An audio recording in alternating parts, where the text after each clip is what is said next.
I think you've got to consider the context of the question from Tommy Curran, which is that it's about drafting, right? And picking players.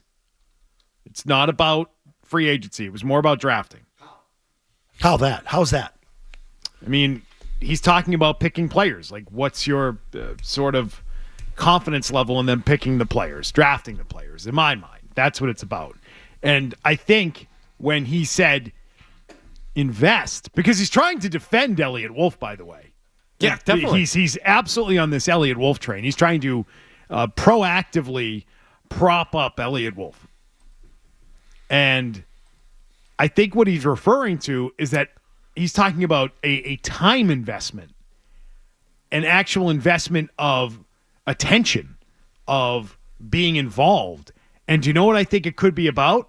The fact that Elliot Wolf had to spend last offseason assembling the coaching staff because Gerard Mayo was incapable. It's a great point there. He had to go out and find Alex Van Pelt. He had to go out and find an offensive line coach. He had to go out and conduct an interview to find out who the wide receivers coach was going to be. He had no clue. He had no clue what type of player to draft because there was no vision by the staff because the staff's brand new. Did he go to the combine?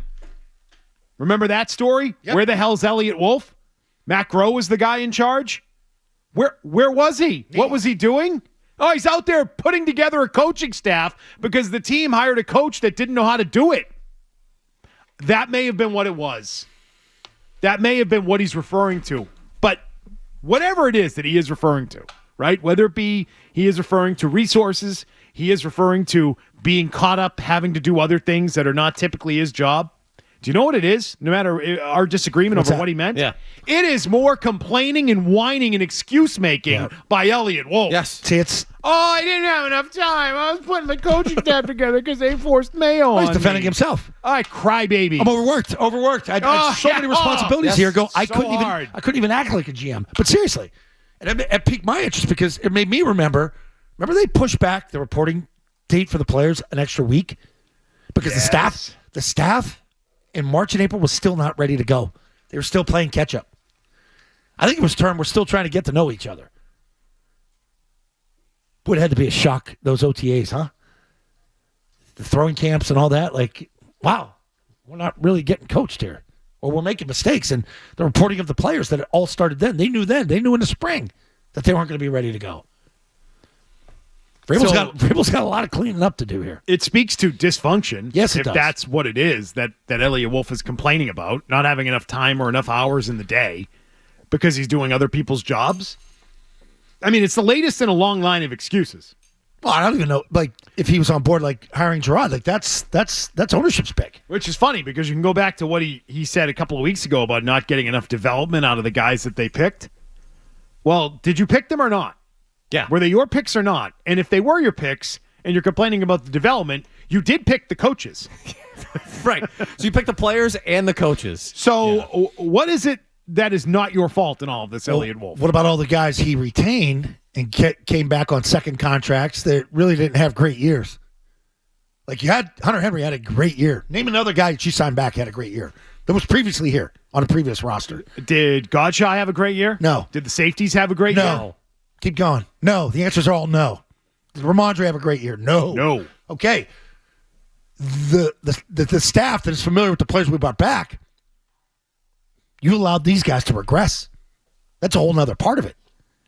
Not only you're inundating the team with these new players that really don't understand the system yet that you're trying to coach, that the guys that came back that have the experience sort of all regressed except for Hunter Henry.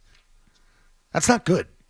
And if he is complaining about investment, and it is a money thing, as you guys brought up, is that related to Calvin Ridley?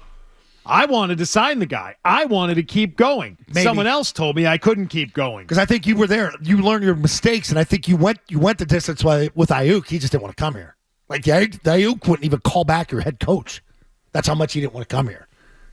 Like, Ridley, he may want us to keep going. And I think that's why the money got so high with Ayuk and the trade proposal that, hey, we got to do this. We got to do it because we screwed up the first one. He may have wanted to go another $5 million with Ridley and may have got cut off. That's all in play, probably. I believe that. Elliot Wolf's name was thrown out there more than any other yesterday. It's like the Elliot Wolf press conference. It was unbelievable. It's kind of gross.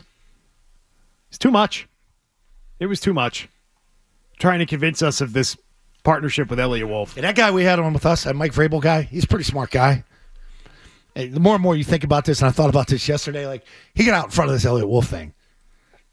Because it was just kind of said in passing, like, it's an inside joke between Elliot and I. Oh, yeah. Who I basically just met yesterday. Like, wow. You know what I thought was interesting in the clip talking about investment was he said that he got to know Elliot a little bit through the interview process and then over the weekend. Mm-hmm. They're hanging out. And I thought, when was the interview? If over the weekend, like... It was Thursday. Thursday was the interview. Okay. I like that. That process was quick and then it was done. Yeah, right? Thursday. Hard Thursday. We're having sit-downs with Elliot Wolf. Yeah, exactly. Yeah, how's Ben Johnson feel about that interview that he conducted at the end of the week? I guess he really wasn't a candidate at all, which we knew. I mean, Vrabel's the guy. So, you knew that. So they spent the weekend together. Elliot Wolf and Mike Vrabel. They're such best buds now that they have inside jokes. We don't even have an inside joke. That's an inside joke we have. Ooh. Like, come on. I'm not convinced, is what I am. Not convinced. Talk to me after the draft in the spring. Okay? Let's see what kind of power Elliot Wolf has in this thing. It's a mistake to keep him around beyond that. Yeah, you keep him here through the spring. Let him get things, again, invest his time on that personnel front. It's going to be interesting. See if, like, Elliot wants to take the tackle, but Vrabel wants Abdul Carter, and he's sitting there for, like... Right. You get the kid from LSU sitting there to tackle, and Abdul Carter from Penn State. What are you going to do? Who breaks the tie? Yeah. We asked that same question last year on Drake May when they had the third overall pick. Who breaks the tie? Who has the final say over what they're going to do with that pick? Who has the final say at number 4 this year? I want a tackle. No, I want the pass rusher.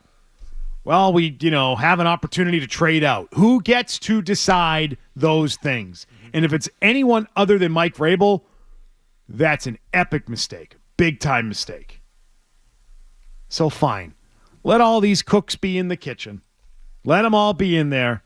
And then have the head chef come in and say, this is what you're doing. And that guy needs to be Mike Vrabel. It absolutely needs to be. And then after, like, June 1, you can send Elliot Wolf packing and conduct your full search and have everybody go through the search process and interview people and do that thing in the spring. Yeah, because don't these last two comments from Elliot Wolf tell you that this arranged marriage is not going to work?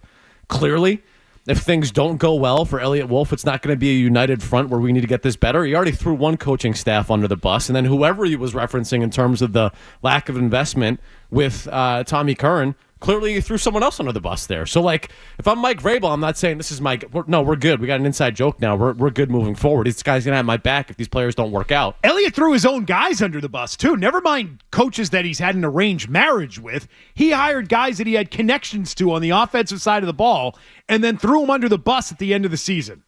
So even the guys he knows, he's willing to trash. You think he wouldn't do the same to your coaching staff, Mike Vrabel? I would not trust this guy at all. Zero trust. And if you don't have that, you don't have anything together.